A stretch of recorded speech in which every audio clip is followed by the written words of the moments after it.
여러분 안녕하십니까? 계속해서 뉴스투데이 제주입니다. 제주 4.3 73주기를 앞두고 제주 MBC가 4.3 사건을 다룬 최초의 극영화를 57년 만에 발굴했습니다. 주한 미국 공보원에서 1963년부터 64년에 걸쳐 제작한 더 마운틴, 한국어 제목으로는 한라산이라는 작품인데요. 어떤 내용을 담고 있는지 오승철 기자가 보도합니다. 더 마운틴이란 영어 제목이 붙은 영화는 무장대가 중산간 마을을 불태우고 주민을 죽이는 장면으로 시작됩니다. 제주 4.3 사건의 피해 상황을 구체적으로 설명하는 영어 내레이션이 깔렸습니다. In the space of a few months, 1/4 of our population was liquidated. 60,000 killed, 80,000 homeless. 주한 미국 공보원이 지난 1963년과 64년에 걸쳐 제작한 42분짜리 문화영화로 4.3 당시 중산간 마을에 살던 주인공 고 씨의 이야기를 담고 있습니다. 무장대의 습격으로 부인과 아들이 죽자 어린 딸과 이웃에 홀로 남겨진 남자아이를 데리고 해안 마을로 내려와 정착해 살아가다 다시 고향에 돌아가 새 삶을 일군다는 자립정신에 초점이 맞춰져 있습니다.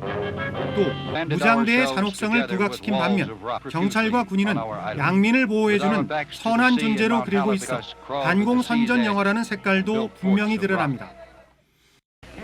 총알 앞대지 마라. 그냥 묻어버려.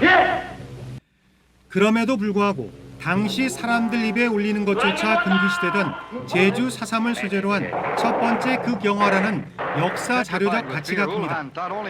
어떤 4.3의 원인과 전개에 대한 내용은 그렇게 크게 다루진 않았지만 이 영화는 기록 필름을 제외하고는 그 4.3을 다룬 첫 영화라는 데서 4.3의 사료적 가치가 크다라고 볼 수 있습니다.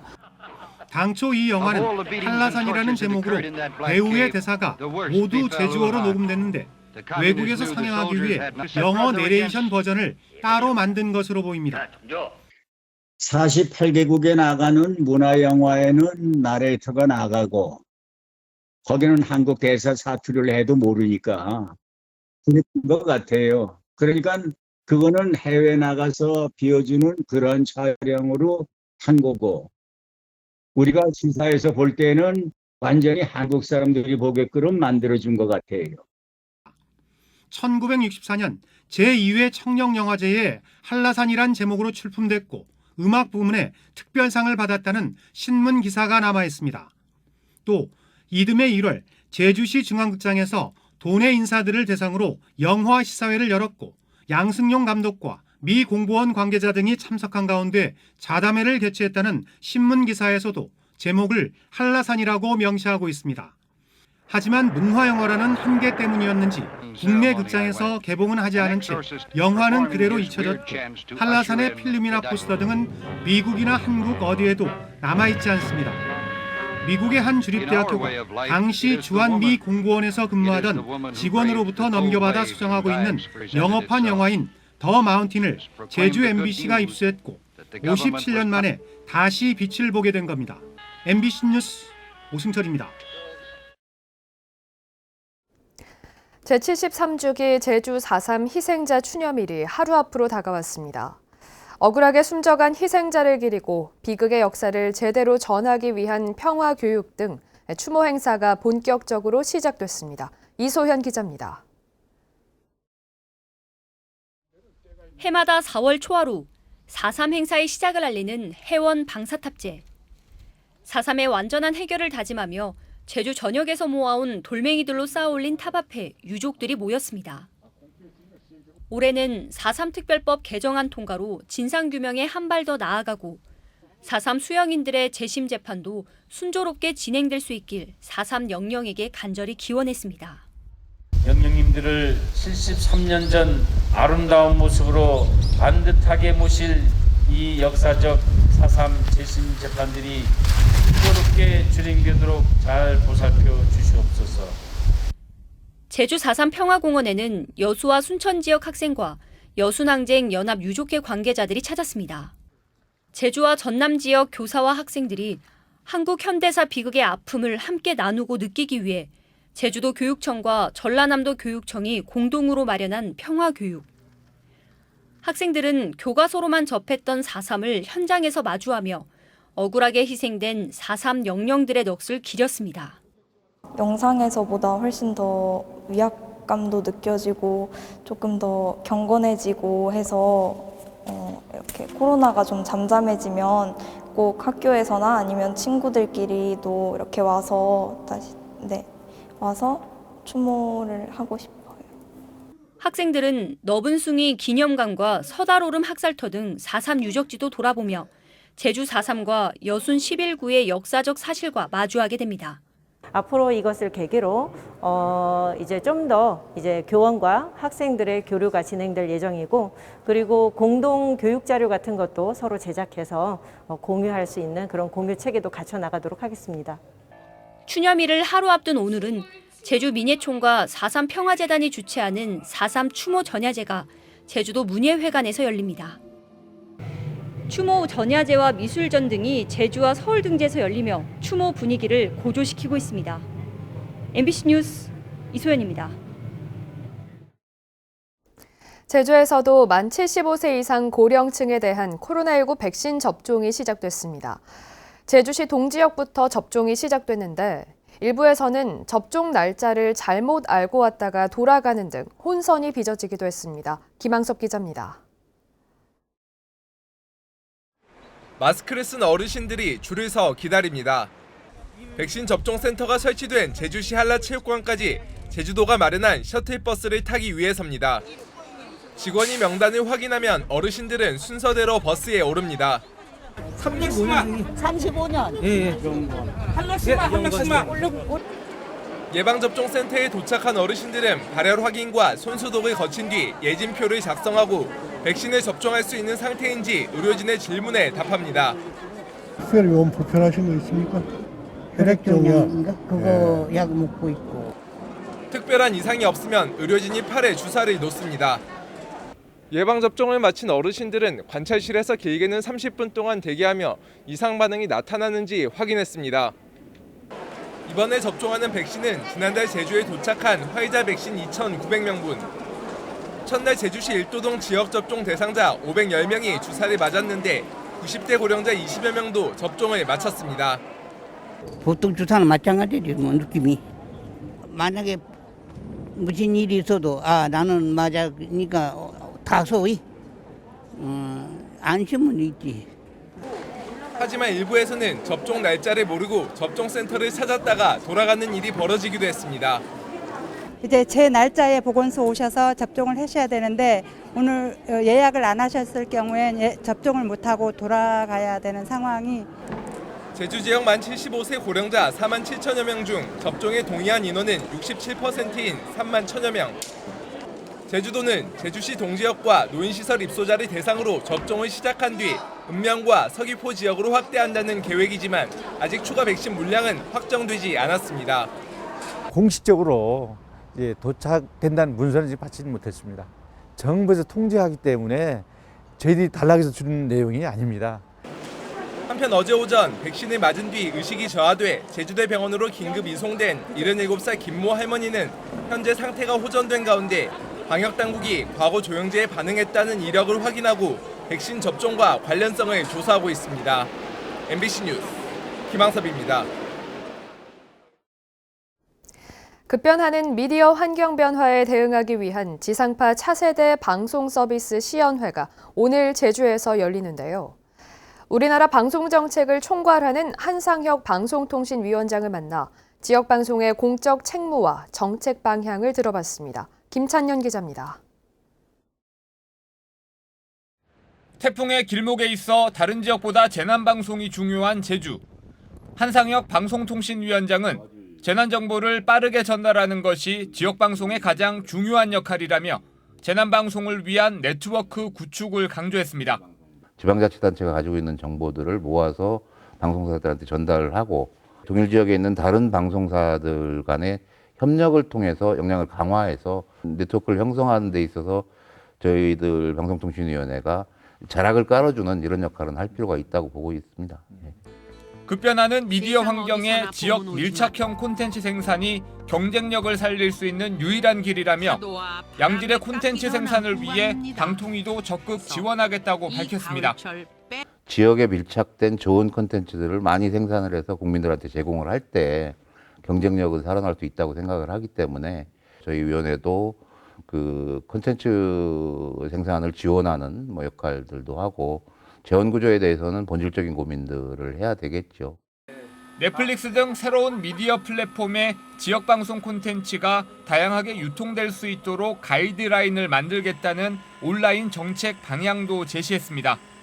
국내에 진출한 OTT 플랫폼 또 국내에서 만들어진 OTT 플랫폼 기타 이런 데서는 그 지역 방송의 프로그램들을 뭐 어느 정도 반영을 해줬으면 좋겠다 이런 부분들을 이 가이드라인이나 이런 걸 통해서 권유할 수 있는 방법은 있을 거라고 생각을 해서 한상혁 위원장은 또 공영방송이 공적 책무를 다하기 위해서는 튼튼한 재원 구조가 필요하지만 지역방송사들도 시장 변화에 맞춰 새로운 전략 마련을 고민해야 할 때라고 강조했습니다. MBC 뉴스 김찬년입니다.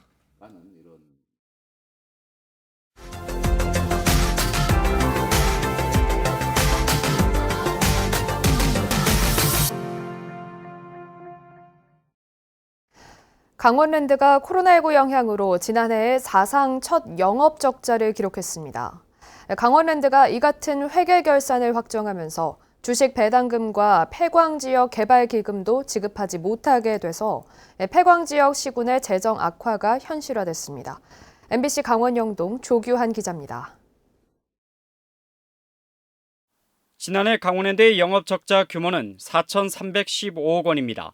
5,012억 원의 흑자를 낸 1년 전과 비교해 1조 원 가까이 영업이익이 줄었습니다. 코로나19가 퍼지면서 국내 유일의 내국인 카지노가 150일 넘게 문을 닫은 게 결정적입니다. 카지노가 문을 다시 연 기간에도 인원수를 제한해 정상적인 영업이 힘들었습니다. 올해도 사정은 크게 다르지 않아 3개월간 40일 남짓밖에 카지노 문을 열지 못했고 이마저도 동시 체류 인원을 1,200명으로 제한했습니다. 올해도 지난해와 마찬가지 코로나19 영향으로 인해서 제한적 영업을 한 지 사실 40여일 정도밖에 되지 않았습니다. 정상 영업 대비 매출은 절반 정도에 지나지 않고 이 어려운 환경이 계속 지속되고 있는 실정입니다. 이렇다 보니 강원랜드는 정기 주주총회를 열어 지난해 회계연도 주식 배당금을 주지 않기로 최종 의결했습니다. 또 사상 첫 영업 적자가 확정되면서 카지노 이익금으로 폐광지역 4개 시군에 주는 폐광기금도 올해는 예상대로 지원되지 않습니다. 강원랜드의 경영 사정이 나빠지다 보니 폐광지역 시군의 재정도 날로 악화되고 있습니다. 폐광지역 시군은 올해 1,000억 원 넘는 폐광기금과 최대 100억 원 가까운 배당금을 한 푼도 받지 못하게 됐습니다. 여기에다 최근 강원도와 폐광지역 시군이 강원랜드와의 폐광기금 과소징수분 1심 소송에서 지면서 미리 받은 1,070억 원조차 돌려줘야 해 재정 압박은 더 커졌습니다. 주요 현안 사업으로는 군립병동 신축 사업, 사북 직전간 터널 개설 공사 등이 현재 중지된 상태로 있고 2022년도에도 재정 압박에 상당한 영향을 줄 것으로 보이고 있습니다. 한편 강원랜드는 정기 주주총회에서 새 대표이사에 이삼걸 전 행정안전부 제2차관을 선임했습니다. 전문 경영인이 아닌 행정관료 출신이 어려움에 처한 강원랜드와 폐광 지역에서 어떤 역할을 할지는 관심사입니다. MBC 뉴스 조기환입니다.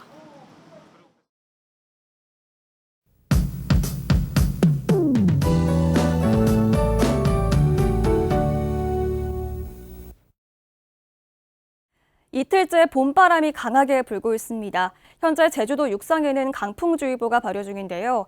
제주 4.3 희생자 추념식이 열리는 내일까지 바람이 강하게 불겠습니다. 기압차가 커지면서 최대 순간 풍속이 시속 70km 이상으로 매우 강하게 부는 곳이 있겠는데요. 강풍으로 인한 피해 없도록 시설물 점검해 주시고요. 내일까지 항공편과 배편 이용하신다면 미리 운항 정보도 확인하시기 바랍니다. 현재 제주도에 약하게 비가 내리는 곳이 있습니다. 비는 아침까지 내리다 그치겠고요. 낮 동안 소강 상태를 보이다가 밤에 다시 비가 내리기 시작하겠습니다. 비는 모레인 일요일 새벽까지 내리겠습니다. 제주 남부와 동부, 산지를 중심으로 많은 비가 내리겠는데요. 산지에는 100mm 이상 내릴 것으로 예상됩니다. 특히 산지에는 내일 오후부터 밤 사이에 강하고 많은 비가 집중되겠고요. 비가 내리면서 천둥, 번개가 치는 곳이 있겠습니다. 비 피해 없도록 미리 참고하시기 바랍니다. 오늘 제주는 동해상에 위치한 고기압의 가장자리에 들면서 종일 흐리겠고요. 밤부터 비가 내리기 시작하겠습니다. 아침 현재의 기온 어제와 비슷하게 시작하고 있습니다. 북부와 남부, 동부 지역은 15도로 시작하고 있고요. 서부 지역은 17도의 기온을 보이고 있습니다. 낮 기온은 예년보다 6도가량 높겠는데요. 북부 지역은 21도까지 오르겠고 남부와 동부는 19도가 예상됩니다. 현재 도서 지역에도 강풍특보가 발효 중입니다. 오늘 종일 바람이 강하게 불겠고요. 밤부터 비가 내리기 시작하겠습니다. 제주도 전해상에 풍랑주의보가 발효 중입니다. 내일까지 물결이 4m로 매우 높게 일겠고요. 돌풍이 불면서 천둥, 번개가 치는 곳이 있겠습니다. 이 풍랑특보는 내일 오후부터 순차적으로 해제될 전망입니다. 일요일 새벽에 비가 그친 후 기온이 내려가겠습니다. 다음 주 중반까지는 예년 이맘때 기온을 보이겠습니다. 날씨였습니다. 제주교육공론화위원회는 회의를 열어 일반고 전환 이후의 제주외고 변화 방향과 일반고 전환 모형 등에 대한 도민 참여단 토론회를 다음 달 29일에 개최하기로 결정했습니다. 또 토론회를 전후해 도민 참여단과 학부모 등을 대상으로 설문조사를 실시한 뒤 결과를 바탕으로 정책 권고안을 제출하면 이성문 교육감은 오는 7월쯤 권고안 수용 여부를 결정할 것으로 보입니다. 제주시가 올해 교통유발 부담금 부과를 위한 사실조사를 본격적으로 추진합니다. 이에 따라 이달 안에 조사원 9명을 채용해 5월부터 7월까지 연면적 1,000제곱미터 이상 시설물 5,600여 곳을 현장 조사한 뒤 교통량 감축이행 실태에 따라 경감률을 결정해 10월에 교통유발 부담금을 부과합니다. 제주시는 지난해 교통유발 부담금 21억 3천여만 원을 부과해 19억 9천여만 원을 거뒀습니다. 제주시는 올해 1월 1일 기준 개별 공시지가에 대한 주민 열람과 의견 제출을 오는 5일부터 26일까지 진행합니다. 제주시는 제출된 의견을 감정평가사가 재검증한 뒤 부동산 가격 공시위원회 심의를 거쳐 5월 31일에 최종 결정 공시하게 됩니다.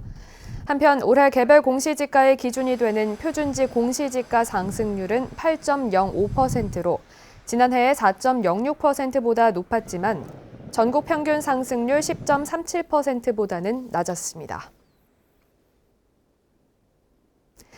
제주도는 최근 급격히 늘어나 도내 어촌계와 갈등을 빚고 있는 해루질, 맨손어업 행위에 대해 물속에 잠수해 수산물을 채취하는 행위를 금지하도록 하는 규정을 이달 안에 고시하기로 했습니다.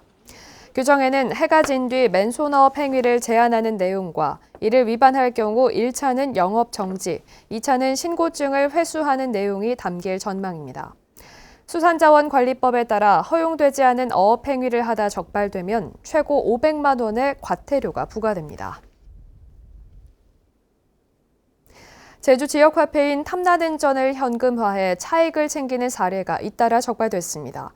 제주도와 자치경찰단은 지난달 18일부터 30일까지 일제 단속을 벌여 가맹점주가 자녀 명의로 탐나는전을 할인 구매한 뒤 은행에서 바로 환전해 10%의 할인 혜택을 현금으로 챙기는 등 지역사랑 상품권법 위반 행위 4건을 적발했습니다. 제주도는 부당이익 환수 조치는 물론 과태료 최고 2천만 원을 물리고 가맹점 등록 취소도 검토하기로 했습니다. 제주지방법원 신병직 판사는 자가격리 조치를 어겨 감염병 예방관리법 위반 혐의로 기소된 48살 K씨에게 벌금 200만 원을 선고했습니다. K씨는 지난해 3월 제주행 항공기에서 코로나19 확진자와 밀접 접촉해 2주 동안 자가격리 조치 통보를 받았지만 휴대전화 요금을 납부한다며 격리 장소를 벗어난 혐의로 재판에 넘겨졌습니다. 청명과 한식을 앞두고 이장을 위한 개장 유골 화장 예약이 이어지고 있습니다. 제주시 양지공원은 청명과 한식인 오는 4일과 5일에 예약된 개장 유골은 현재 120여 구로 예약 증가에 대비해 수용 요구를 하루 69에서 99로 늘렸다고 밝혔습니다. 한편 제주시 유일의 자연장지인 어승생 한울누리공원은 총시설 규모 17,000여 개 가운데 현재 16,000여 구 유골이 안장돼 추가 안장구역 조성 공사가 진행 중입니다. 뉴스투데이 제주를 마치겠습니다. 시청해주신 여러분 고맙습니다.